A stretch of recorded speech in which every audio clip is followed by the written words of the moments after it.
Muito bem.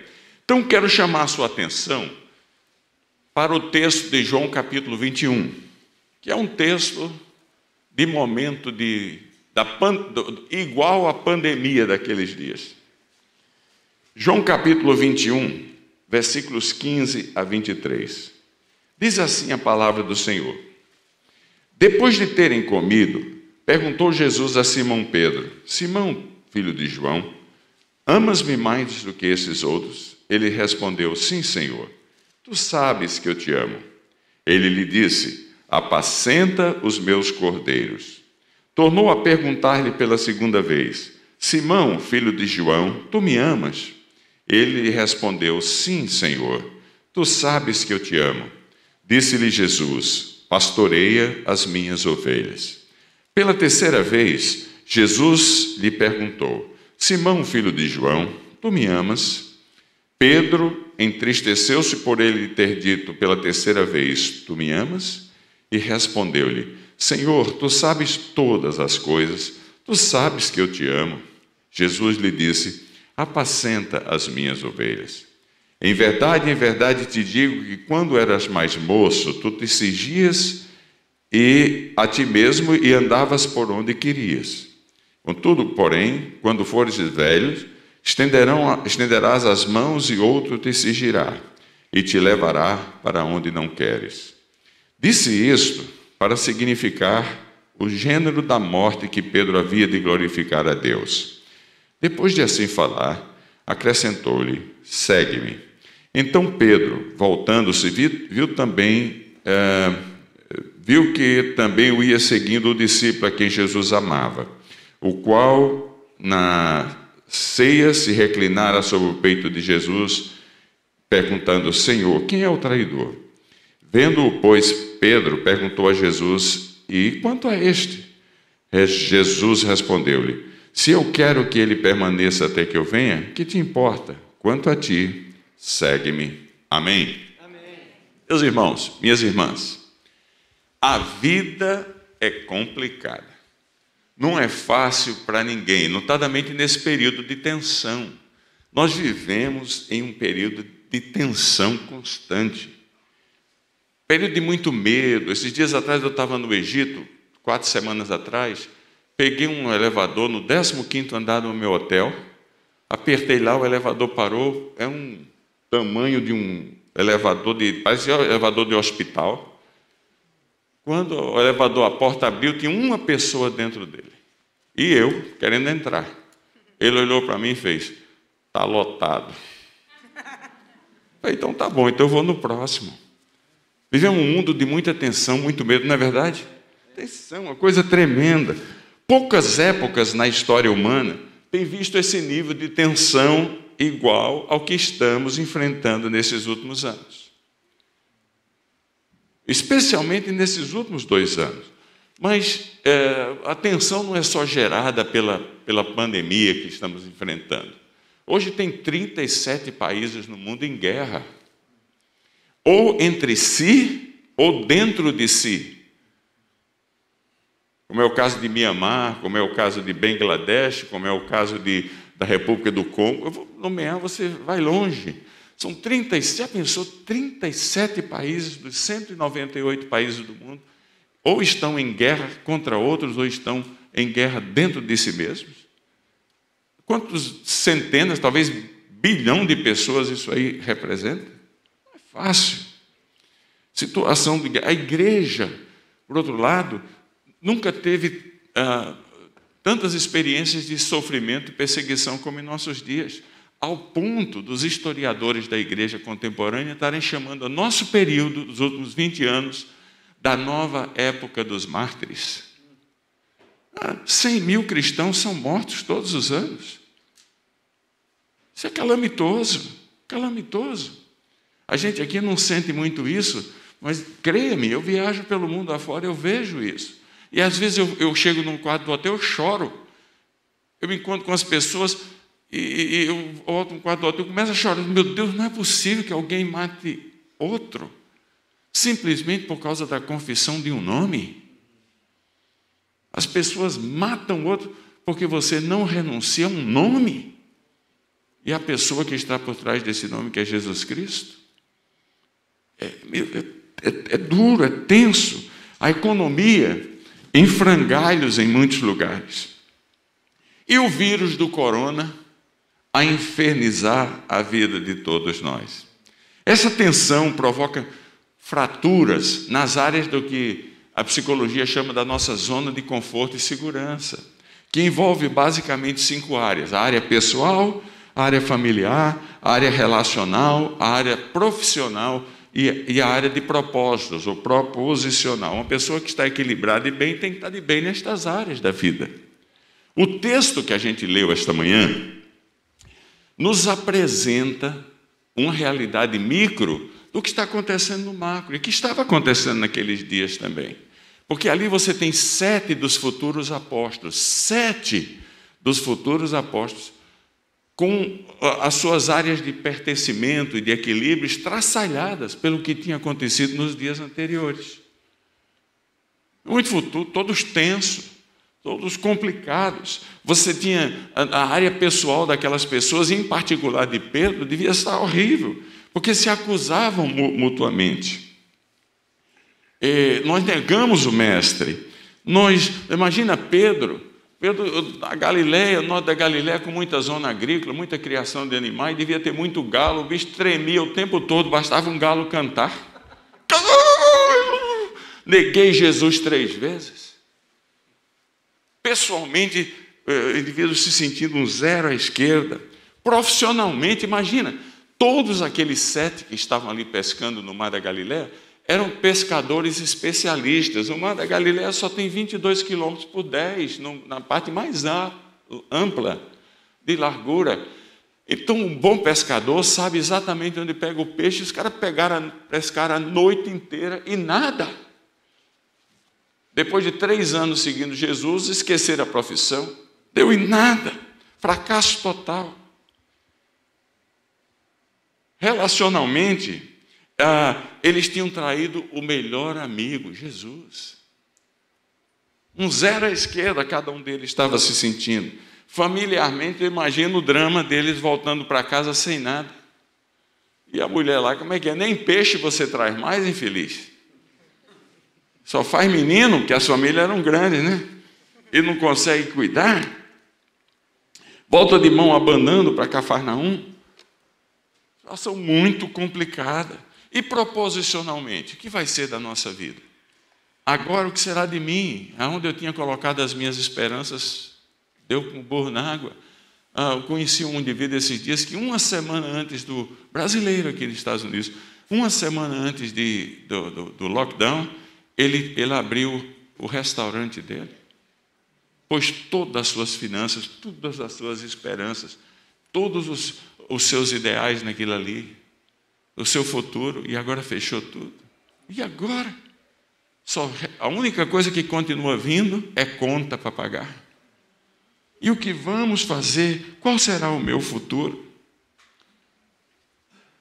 Então, guardadas as devidas proporções e com a interpretação aqui ampla, lata do assunto, é um micro da desestabilização que o macro estamos enfrentando a cada dia. Então, a grande pergunta para nós nesta manhã é, diante disto, diante dessa situação que nos aflige, a cada um de nós, eu perdi minha tia com coronavírus dias atrás. É verdade que ela já tinha 100 anos. Com 100 anos você não perde, você ganha, né? Morreu de quê? Vou dizer de quê? Morreu de idade, mas para todos os efeitos foi coronavírus. E muitos amigos sentindo essa situação terrível, a gente angustia-se no coração. Diante de tudo isso, da desestabilização nas áreas de pertencimento e conforto nossa, o que nós precisamos? Nós precisamos de um projeto de Jesus sobre nós para nos reconciliar, para botar a casa em ordem, porque senão complica. Nós precisamos que Jesus, que um dia fez da gente criatura nova e do morto deu vida, faça uma obra agora para que a gente volte ao equilíbrio e à estabilidade. E é exatamente isso que acontece nesse texto. Porque nesse texto, nós temos Pedro, que havia desistido de Jesus, diante dos problemas e da morte de Cristo, Mas o que Pedro não imaginava é que Jesus não havia desistido dele. E Jesus não desistiu de nenhum de nós, porque na Bíblia ele sempre toma a iniciativa para revelar-se como Deus da segunda chance. Essa é uma coisa maravilhosa. O Deus da segunda, da terceira, da milésima chance. Que o texto nos diz que Jesus aí preparou uma mesa. A mesa da reconciliação. Que quando Pedro vem, nadando, depois de um dia, uma noite não pescou nada, e falam, é o mestre que começou a pegar peixe demais, diante da palavra daquele homem gritando a 80 metros de distância, na beira do lago. Eles jogaram o peixe e veio, é sobrenatural. E alguém falou, é o Senhor. E ele estava nu, ele se vestiu, veio nadando mais rápido para chegar lá correndo. E quando ele chega lá, surpresa, surpresa, já existe uma mesa pronta, onde tem um peixe já frito, onde tem pão. Jesus que criou o peixe, criou outro ali. E criou um meio ambiente mais ou menos semelhante, um contexto ao inicial onde Pedro havia traído Jesus. Que Pedro, se você observar nos evangelhos, ele traiu Jesus ao redor de uma fogueira onde tinha peixe e pão. Agora Jesus, quando o peixe chega, quando falar é o Senhor e ele corre até lá, ele, o acusado, o com seu mundo interior esfacelado, cheio dos problemas e da tensão da vida, encontra a mesma cena, semelhante, não é a mesma, semelhante cena a que 3 dias antes ele havia negado Jesus. Não é interessante? Não, Jesus não pescou coisa nenhuma e Jesus não tinha uma padaria ali para fazer. Ele fabricou pelo seu poder, porque ele é o Criador, para restaurar a Pedro. A primeira coisa que Pedro viu foi a cena, não foi nem Cristo. Foi, meu Deus, lembrou do que havia acontecido e a mesa da reconciliação estava posta. Que Pedro precisava entender que para Deus ninguém é caso perdido, porque Deus é o Deus da segunda chance, da terceira, da quarta chance. Ele é o alfa, ele é o ômega, o princípio, o fim, o lírio dos vales, a estrela da manhã, o desejado das nações, o Deus Filho maravilhoso, o homem de dores, que sabe o que é padecer, o conselheiro, Deus forte, Pai da eternidade, príncipe da paz, luz do mundo, sal da terra, água que sacia a nossa sede, o cordeiro sofredor, o leão da tribo de Judá, o vencedor, o pastor das ovelhas, a porta da salvação, o eterno, eu sou a luz do mundo, o meu e o seu Salvador. Aleluia! Este é Ele. E quando Jesus Cristo encontra Pedro, e Pedro encontra Jesus, os outros estão ainda remando, empurrando o barco, mas vão chegar, há lugar para todo mundo. Quando Jesus encontra-se com Pedro, se senta na mesa da reconciliação, na mesa da restauração. Por isso você veio aqui na igreja, você não veio para cumprir o ritual, você veio para sair por aquela porta restaurado, cheio de entusiasmo. Porque esse é o nosso Deus, o Deus da restauração. E ele encontra-se ali na mesa da reconciliação e Pedro, eu imagino Pedro pensando, e agora? Vai sobrar para mim, ele vai começar a me dar umas pancadas na mente. As palavras dele vão ser duras, porque eu e meus irmãos aqui negamos a ele, os filhos de Zebedeu. E Jesus, pelo contrário, a primeira pergunta que ele faz para Pedro, que restaura qualquer vida, no meio das nossas crises e tensões, é: Pedro, tu me amas? E faz isso 3 vezes. Pedro, tu me amas? Tu sabes que eu te amo. Pedro, tu me amas? Tu sabes que eu te amo. Pedro, tu me amas? Tu sabes que eu te amo. Não perguntou uma 4ª vez, porque era a pergunta da compensação psicológica, porque Pedro havia negado Jesus 3 vezes. E ninguém consegue confessar um amor maior por Jesus do que ele tem por nós. O máximo foi compensar psicologicamente Pedro. Já que você negou 3 vezes, confessa 3 vezes aí, Pedro, que você me ama. Agora, além disso, é bondade minha. Então não vai ter um 4-3 aqui, não. Mas o que Jesus queria ensinar para Pedro e para nós é que na vida cristã equilibrada, mesmo diante das tensões e problemas, a paixão por Cristo é o fundamento primeiro e indispensável. Amém. A grande pergunta na vida não é se a gente faz coisas por Cristo, é se a gente ama Cristo. Pedro, tu me amas? Porque a paixão aquece o nosso coração. Lembra no caminho de Emaús?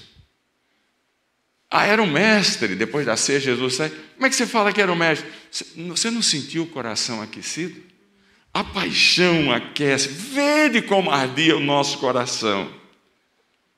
O relacionamento apaixonado é uma maravilha, vamos falar a verdade. Eu, quando comecei a namorar minha esposa de 41 anos, eu ficava pregando como seminarista e ela ficava lá em Casa Branca. Então, eu não tinha telefone, é caríssimo, seminarista, arrebentado, não tinha dinheiro para nada, e não tinha celular naquela época, era na fichinha e caro, e eu jamais ia ligar a cobrar. Tentei ligar uma vez a cobrar, o meu sogro atendeu e desligou na minha cara. Então eu falei, a cobrar não vai mais. E aí, o que é que eu fazia? Porque o meu desejo era estar com ela. Eu escrevia poesias. Devia ser, hoje se eu for ler, vou dizer, puxa, não tem rima. Mas eu estava nem aí, eu escrevia, confessando minha paixão, meu amor por ela. E ela chegava, era a primeira coisa que eu entregava para ela, que eu queria estar junto dela. Era a minha maneira de tê-la comigo, e eu com ela. Quando nós completamos 25 anos de casado, 16 anos atrás, ela abriu uma caixa e as poesias estavam todas lá. A paixão. Tira isso, tudo morre. Tudo começa com o nosso amor um pelo outro, nosso desejo de estar um com o outro. Sabe, o maior perigo da fé cristã, sua e minha, nossa fé, é a gente não se ver como apaixonados por Jesus, mas apenas como cooperadores de Jesus. Claro que Deus procura cooperadores, mas Deus, antes de tudo, quer pessoas que o amem. Tu me amas? A gente fala de Cristo, da palavra de Cristo, conversa com as pessoas de Cristo, prega a Bíblia de Cristo, tudo é de Cristo, a preposição é de. E tudo isso é importante, mas o que Jesus quer que a gente tenha encontro face a face com Ele. Isso é o fundamental, é na paixão. A grande pergunta que a gente tem que fazer na vida da gente é se realmente a gente sonha, dorme, acorda, sonha em ver Cristo sendo glorificado por todos, em ver a sua honra sendo exaltada por todos, fruto da nossa paixão. A grande pergunta que eu tenho que fazer para mim mesmo, você tem que fazer para você, eu amo a Cristo? É Ele o centro da minha atenção? É Ele o que aquece meu coração? Quando eu penso nele, nas coisas dele, na pessoa dele, no ministério dele, o que realmente sobressai para mim é como eu estou apaixonado por ele. Havia um cântico antigamente que dizia assim, talvez alguns da turma do Dinossauro lembrem, é aquela, eu amo a Cristo. Conhece ou não? Alguém conhece? Então quem conhece, canta comigo aí. Eu amo a Cristo, eu amo a Cristo, eu amo a Cristo, porque Ele morreu por mim. Aí a gente virava um para o outro e perguntava o nome do outro e dizia, fulano de tal ama a Cristo. O que é que o outro respondia? Sim, ama, porque ama a Cristo.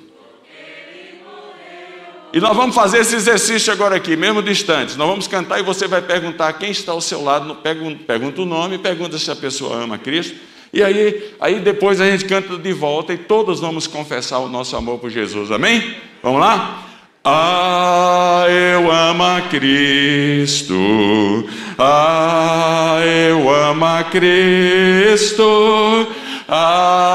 Eu amo a Cristo, porque Ele morreu por mim. Vira para quem está ao seu lado e pergunta, vamos lá. Sim, ama a Cristo, porque Ele morreu por mim. Aleluia. Eu amo a Cristo. Eu amo a Cristo. Eu amo a Cristo, porque Ele morreu por mim. Agora outra pessoa, vamos lá. Sim, amo a Cristo, porque Ele morreu por mim. Aleluia. Ah, eu amo a Cristo. Ah, eu amo a Cristo. Ah, eu amo a Cristo, porque Ele morreu por mim. Amém? Não é maravilha? Você ama a Cristo? Se você amar a Cristo, é a pedra fundamental. Os lamentos vão diminuir. As reclamações aqui dentro vão tornar secundárias. Porque o que vale é a pérola de grande valor. Eu amo a Cristo. Aleluia. Agora, a segunda pergunta. Aquele tempo é o meu tempo aqui, colega? Significa que eu tenho o quê? 10 minutinhos? Louvado seja o nome do Senhor. Porque a segunda pergunta, você tem que fazer a você mesmo, e que restaura a nossa vida, é não só se eu amo a Cristo, mas até que ponto eu vou nesse amor por Cristo. Porque a primeira palavrinha-chave é paixão, a segunda é devoção. Que Jesus diz aí no verso 23 o seguinte: Pedro, você me ama? Amo. Pedro, preste atenção. Quando você era jovem, cheio de vitalidade, você ia onde queria. Galileia era pequena para você. Na sua velhice, eles vão amarrar os seus pulsos e você não vai poder onde você vai querer, você gostaria de ir, onde você gostaria de ir. E o texto diz: referia-se Jesus ao tipo de morte que Pedro haveria de sofrer. A paixão se manifesta na devoção. Até onde você está disposto a ir sem abrir mão de Jesus? Tem gente que está abrindo mão de Jesus e pegou Covid. Que Deus é esse? Tem gente que está abrindo mão de Jesus se perdeu o emprego. Tem gente que abre mão de Jesus, é tudo se não comprou o carro que queria. Tem gente que abre mão de Jesus se ficou enfermo. Até onde você vai na sua devoção? Porque a devoção revela a sua paixão. Porque se não é só palavra. Quando tudo perante o Senhor estiver e todo o seu ser lhe dominar, só então há de ver que o Senhor tem poder. Quando tudo deixares no altar. Então, até onde você vai na sua devoção? Pedro foi até a morte, porque Pedro foi morto, diz a tradição, crucificado de cabeça para baixo. Mas não abriu mão. Na verdade, os apóstolos todos. Estevão morreu por apedrejamento em Israel. Tiago, na Bíblia, foi decapitado por ordem de Herodes. Filipe morreu por apedrejamento.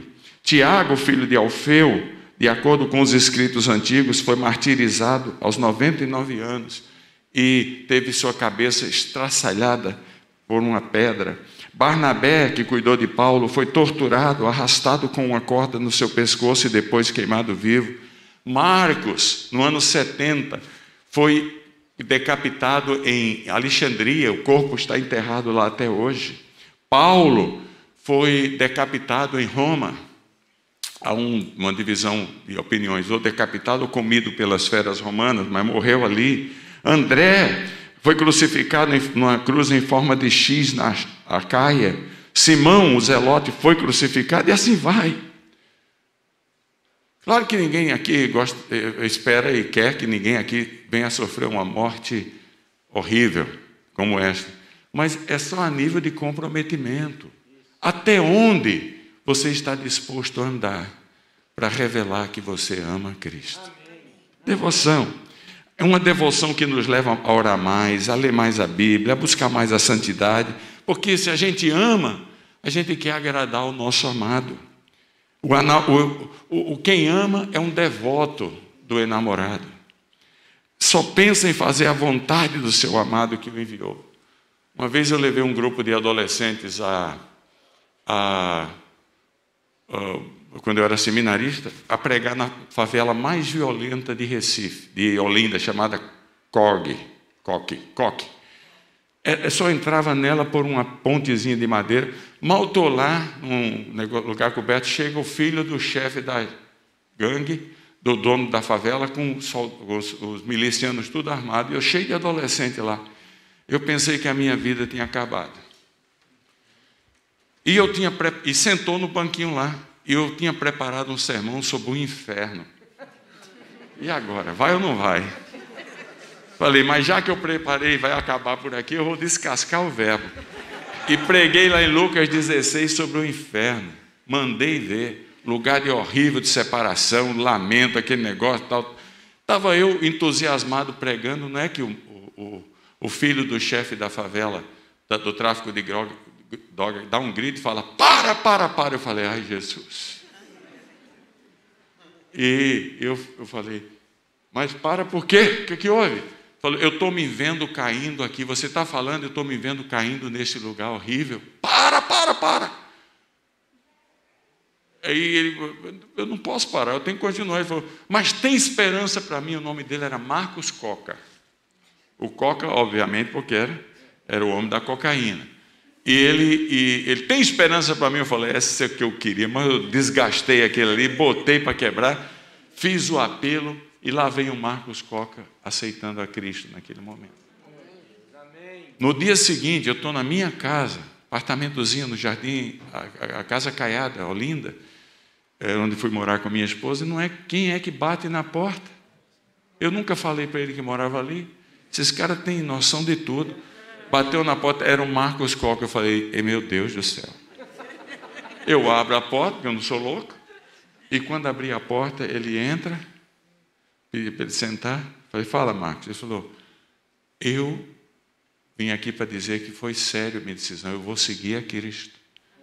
Aí eu falei, Marcos, e aí? O que é que você vai fazer quando chegar os colegas da droga, pedindo droga, ou os competidores querendo brigar com você por droga? O que é que você vai fazer? E a janela ficava na frente de um poste assim, de luz do outro lado. Ele falou, está vendo aquele poste de luz? Eu falei, estou. Aquele poste de luz vai ser simbólico. Porque nem que eu tenha que me amarrar num poste de luz, eu não abro mais mão de Jesus. Devoção. Já fazem 43 anos, o Marcos Coca ainda está vivo e diácono da igreja. A coisa mais importante é você perguntar a você mesmo, até onde você vai? O até onde é que faz toda a diferença na sua confissão.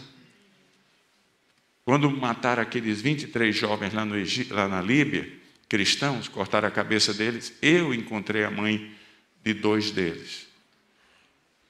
Ela mora na região de Giza, uma semi-analfabeta, miserável, pobre, cristã ortodoxa. E a pergunta o repórter fez para ela na entrevista foi, para ela foi, se você encontrasse o matador dos seus filhos, o que é que você diria para eles? E aquela mulher semi-analfabeta falou, eu diria para eles que eles me fizeram sofrer muito. Porque eram meus filhos. 23 e 21 anos. Agora eu não os tenho fisicamente comigo aqui, o dinheiro que eles mandavam eu dependo para viver. Dizer que eles fizeram sofrer muito. Tá. Antes que o repórter fosse adiante, quando eu pergunto, mas eu tenho mais uma coisa para dizer. Eu também diria a ele, muito obrigado. E o repórter não sabia mais o que falar. Eu estava ouvindo aquela mulher dar o seu testemunho. Ela falou, mas o porquê é que você diria muito obrigado? Ela falou, porque sem eles saberem, eles ajudaram meus filhos a entrar mais rápido no reino dos céus. Porque a câmera filmou a boca de todos eles. Eu não entendo a língua, mas ela entende. Todos os 2 filhos falavam assim, as últimas palavras, Jesus, filho de Davi, tem misericórdia de mim. Irmão, até onde você vai? A gente está reclamando por besteira. A gente abandona a fé por qualquer coisinha. Quando a polícia religiosa chegou na porta de um conhecido nosso, Salah, lá em setembro do ano passado, lá na Argélia, que a igreja dele explodiu de crescimento, todos convertidos do Islã, era um domingo. Chegou lá e falou, hoje é o último dia que vocês se encontram aqui. A partir de meio de semana não tem mais culto aqui. Quarta-feira vamos vir com a polícia aqui para fechar tudo. Salah falou, pode vir, é a nossa reunião de oração. Vamos orar por vocês. Crente gosta de agitação, estava lotada a igreja na quarta-feira. A polícia chegou lá já quebrando tudo. Quebrou a igreja, quebrou os móveis, deu uma surra em todo mundo que lá está, bateu feio no Salah. fechou a porta, ele até hoje está fechada a igreja.